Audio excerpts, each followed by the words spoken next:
conteúdo animal.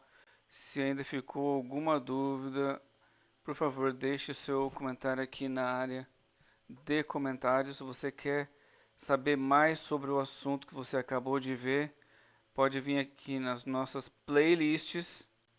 Então, escolhe o assunto que você quer ter mais informações. Vai ter vários vídeos sobre esse assunto.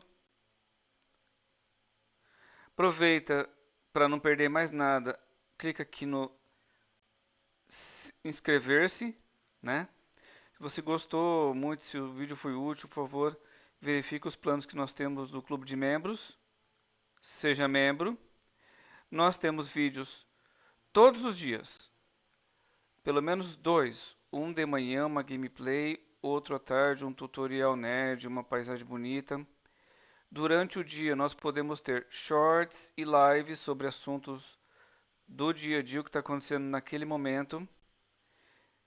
Então, com o playlist você consegue ver quais os assuntos que nós abordamos. Nós falamos sobre, em resumo, né, tutoriais e gameplays durante o segunda a sexta.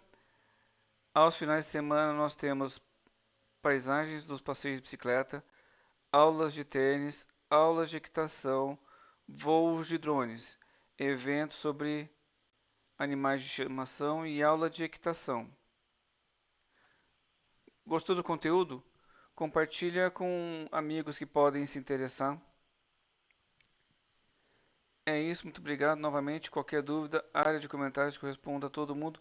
Muito obrigado e fui. Até o próximo vídeo, pessoal. Tchau, tchau.